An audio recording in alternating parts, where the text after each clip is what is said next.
வணக்கம் viewers, multiple Varna கிச்சன்லேருந்து இன்றைக்கி நான் உங்களுக்கு செஞ்சு காமிக்கிறது புளிச்சக்கீரையை எப்படி அந்த தண்டுலேருந்து ஆயிடுதுன்னு பார்க்கலாம். இப்போ வீடியோவில் வாங்க.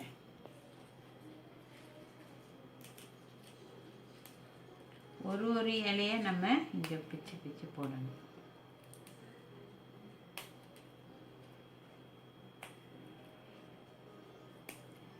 அதில் நல்ல இலையாக இருந்தால் நீங்கள் எடுத்துக்கோங்க. இலையில் பூச்சி சாப்பிட்ருந்த இலையாக இருந்தால் நம்ம அதை தேவையில்லைன்னு ஒதுக்கிடலாம்.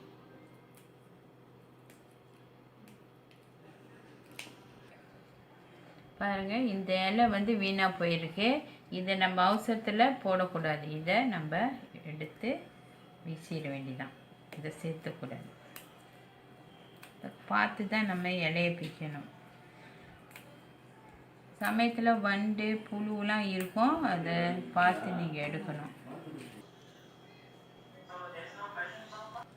இப்போ நான் ஆஞ்ச கீரையில் இது கொஞ்சம் கெட்டுப்போன கீரைலாம் இருந்துச்சு.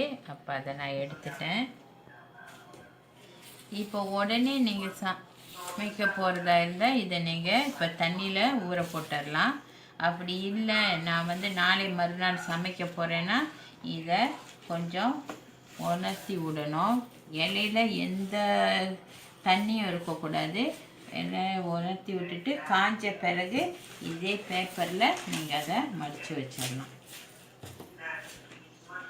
இப்போ நான் இதை நாளைக்கு தான் சமைக்க போகிறேன். அதனால் இந்த கீரையில் உள்ள தண்ணியெலாம் உலர்த்தின பிறகு இப்படி மடிக்க போகிறேன். பாருங்கள், இப்படி வச்சு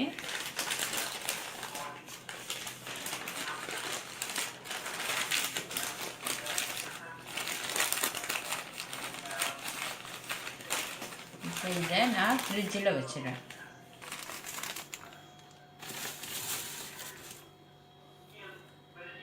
ஃப்ரிட்ஜில் வச்சுட்டேன். இதை நான் நாளைக்கு எடுத்து காலையில் சமைச்சிடுவேன்.